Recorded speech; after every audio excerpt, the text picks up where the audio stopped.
Hello बच्चों, स्वागत है आप सभी का हमारे यूट्यूब चैनल पर। आइए बच्चों, आज मैं आपको बताने वाला हूं कि क्लास 12 जीव विज्ञान का एक अति महत्वपूर्ण प्रश्न है जो पेपर में आता ही रहता है। देखिए बच्चों, वह प्रश्न है आपका मादा जनन तंत्र। मादा जनन तंत्र सुरड़ी क्षेत्र में स्थित होता है, कमर से नीचे वाले क्षेत्र में। इसके 3 भाग होते हैं। प्राथमिक जनन अंग अंडाशय होता है। दूसरा होता है हमारा सहायक जनन अंग अंडवाहिनी, एक जोड़ी होती हैं। गर्भाशय एक होता है और गर्भाशय ग्रीवा भी एक ही होती है। और योनि, यह बाह्य जननांग होता है, यह भी एक ही होता है। आइए मैं आपको चित्र में दिखाता हूं। देखिए, एक और एक एक जोड़ी अंडाशय पाए जाते हैं और एक जोड़ी हमारी क्या पाई जाती हैं, अंडवाहिनियां, जिसको क्या कहते हैं हम, फेलोपियन ट्यूब कहते हैं। एक गर्भाशय पाया जाता है और एक ग्रीवा पाई जाती है और यह योनि पाई जाती है। चलो अगला, कि सहायक जनन ग्रंथियां होती हैं नंबर 3, जिनको हम क्या बोलते हैं, बार्टोलिन ग्रंथि, और स्तन ग्रंथियां एक जोड़ी पाई जाती हैं।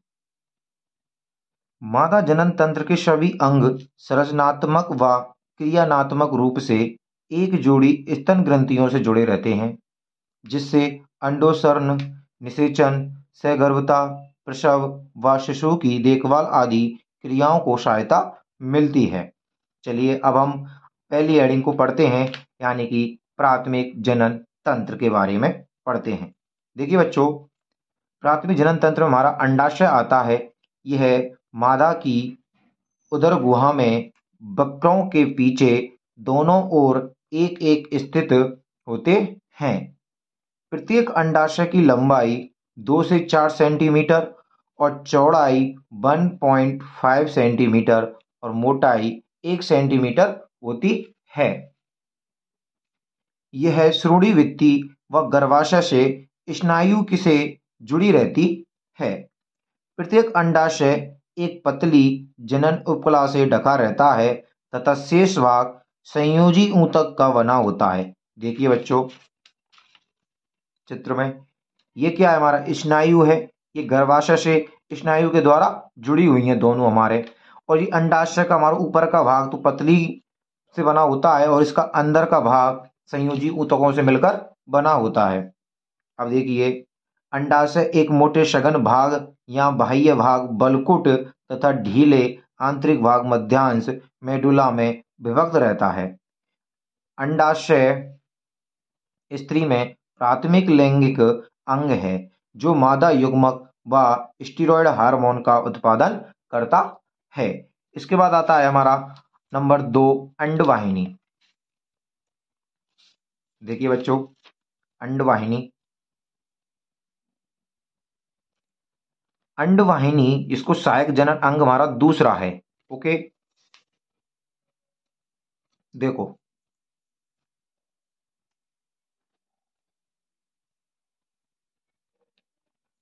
अंडवाहिनी सहायक जनन अंग, इसको डिंब वाहिनी भी कहते हैं और फेलोपियन ट्यूब भी कहते हैं। प्रत्येक डिंब वाहिनी 10 से 12 सेंटीमीटर लंबी होती है। यानी कि देखिए बच्चों, ये क्या है, हमारी डिंब वाहिनी है। ये 10 से 12 सेंटीमीटर होती है। कितनी होती है? 10 से 12 सेंटीमीटर लंबी होती है। अंडाशयों के पास अंडवाहिनी का स्वतंत्र सिरा कीप रूपी व चौड़ा होता है। देखो, जैसे ये हमारे ये अंडाशय हैं, क्या है, अंडाशय। तो ये क्या हिस्सा, इसका हिस्सा जो क्या है, ये चौड़ा है और इसका कीप नुमा बन रहा है। ये देखो, कीप नुमा बन रहा है, जिससे मुखिका या कीपक या ओस्टियम कहते हैं। इसके किनारों पर अंगुली समान प्रबंध पाए जाते हैं, जिन्हें फिम्बरी या झालर कहते हैं, जो अंडोत्सर्ग से अंडाणुओं को अंडवाहिनी में पहुंचाने में सहायता करते हैं। कीपक आगे चलकर अंडवाहिनी के चौड़े भाग में खुलता है, जिससे तुम्बिका एम्फुला कहते हैं। अंडवाहिनी का अंतिम भाग संकीर्ण पथ या इस्थमस होता है, जिसे एक सकरी गुहा होती है जो गर्भाशय से जुड़ी रहती है। देखो बच्चों, ये हमारा कीपनुमा हो गया, और ये क्या हो गया, एम्फुला हो गया, यहाँ से यहाँ तक का सिरा, और ये लास्ट का सिरा क्या है हमारा, ये है हमारा इस्थमस। क्या है, इस्थमस। इसी में क्या होता है, निषेचन होता है अंडाणु का। अब देखिए कि अंडवाहिनी की भित्ति पेशी युक्त ग्रंथिल रुमा भी व अत्यंत बलित होती है। इसकी श्लेष्मा उपकला की स्रावी कोशिकाओं द्वारा गाढ़े लसलसे द्रव की पतली परत का स्राव किया जाता है, जो अंडाणु को पोषण व सुरक्षा देती है। अब आता है हमारा नंबर 2। इसमें सहायक जनन अंग में नंबर 2 आता है हमारा गर्भाशय। इसको यूट्रस भी बोलते हैं अंग्रेजी में, इसको बुम्ब भी बोलते हैं और बच्चादानी भी बोलते हैं।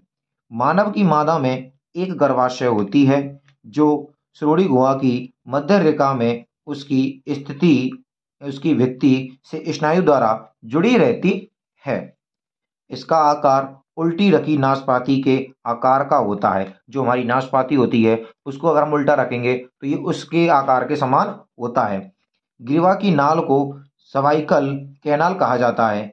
देखिए बच्चों, जैसे क्या है हमारी ये ग्रीवा है, इस नाल को सर्वाइकल कैनाल कहा जाता है, और ये हमारा क्या हो गया, पूरा की पूरा गर्भाशय हो चुका है।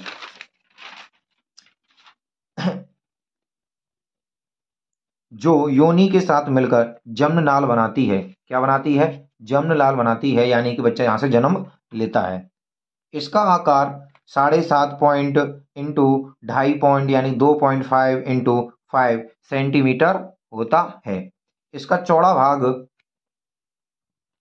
उभर कर तथा सकरा भाग नीचे की ओर होता है, यानी चौड़ा भाग तो ऊपर होता है और सकरा भाग नीचे होता है।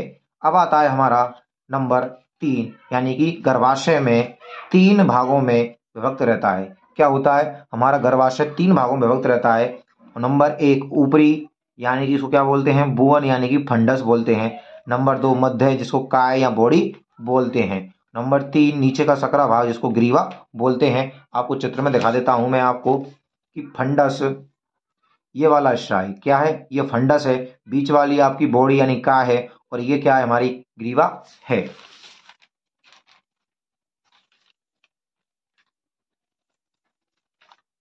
अब देखिए, गर्भाशय की भित्ति में ऊतकों के 3 स्तर होते हैं। पेरीमेट्रियम यानी कि परिगर्भाशय, यह भारी पतला झिल्ली नुमा स्तर होता है। नंबर 2 मायोमेट्रियम, गर्भाशय पेशीय स्तर, यह मध्य में चिकना पेशीय स्तर होता है। इसमें प्रसव के समय काफी संकुचन होता है। एंड्रोमेट्रियम यानी गर्भाशय अंतः स्तर, यह आंतरिक ग्रंथिल स्तर है, जो गर्भाशय गुहा को स्तरित करता है। ऋतुस्राव के समय क्या करता है ये, इसमें चक्रीय परिवर्तन होते हैं। गर्भाशय में भ्रूण प्लेसेंटा द्वारा जुड़ा रहता है, जहां से सुरक्षा व पोषण प्रदान करता है। अब आती है हमारी योनि यानी वेजाइना। गर्भाशय ग्रीवा उभरकर एक लचीली पेशीय झिल्ली समान नलिका रूपी रचना बनाती है, जिसे योनि कहते हैं। यह 7.5 सेंटीमीटर से और 10 सेंटीमीटर लंबी होती है।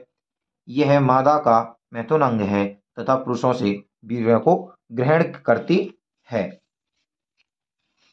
अब आता है हमारा बाह्य जननांग। स्त्रियों में योनि छिद्र से संबंधित सभी बाह्य जननांगों को सम्मिलित रूप से भग कहते हैं। क्या कहते हैं, भग कहते हैं। ये निम्न है, देखिए।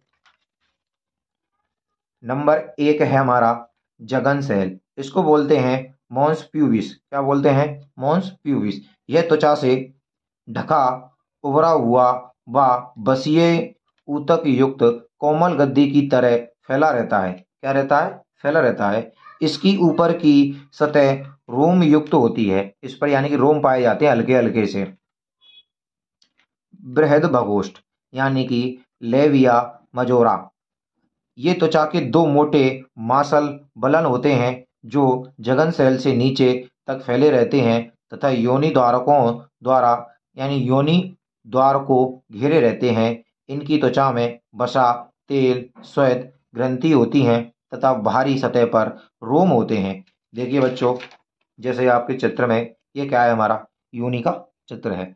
ये ऊपर का ये क्या है हमारा, ये है वृद्ध भगोष्ठ। क्या है हमारे, वृद्ध भगोष्ठ हैं। ये दो पतले पतले क्या है हमारे, त्वचा के संबंधित पतले बलन होते हैं। ये क्या करते हैं, ये योनि द्वार को घेरे रहते हैं। ये देखो, ये योनि द्वार को घेरे रहते हैं, इसे क्या कहते हैं हम, वृद्ध भगोष्ठ। और लघु भगोष्ठ भी क्या होते हैं, इसके अंदर ये मेन द्वार को घेरे रहते हैं और छोटे होते हैं। ओके बच्चों, अब आते हैं लघु भगोष्ठ। ये दीर्घ भगोष्ठ के नीचे से योनि छिद्र के दोनों ओर एक एक छोटे व पतले बलन होते हैं। इसमें तेल ग्रंथि अधिक होती है। अब आता है हमारा योनिष्द, यानी कि ह्यूमेन। योनि का द्वार पतली झिल्ली से ढका रहता है, जिसे योनिष्द कहते हैं। यह प्रथम मैथुन के समय नष्ट या फट जाती है। कभी कभी तेज धक्के, अचानक गिरने, खेलने कूदने, साइकिल चलाने से भी फट जाती है। कुछ स्त्रियों में योनिष्द संभोग के बाद भी बनी रहती है। इसलिए योनिष्द के होने या ना होने की किसी बात को किसी स्त्री के कौमार्य या वर्जिनिटी का सूचक नहीं मानना चाहिए। भगशेप यानी कि क्लोटोरिस लघु भगोष्ठों के अग्र कोनों पर स्थित एक छोटा सा उत्थापनशील अंग जो नर के श्वसन के समान है। देखिए बच्चों, ये क्या हो गया, आपका मादा जनन तंत्र कंप्लीट हो जाता है। अगर आपको हमारी वीडियो अच्छी लगे और इसी प्रकार के नोट्स सहित आपको उत्तरों की जरूरत है और समझना चाहिए, तो प्लीज़ हमारे चैनल को लाइक एंड सब्सक्राइब कीजिए। धन्यवाद।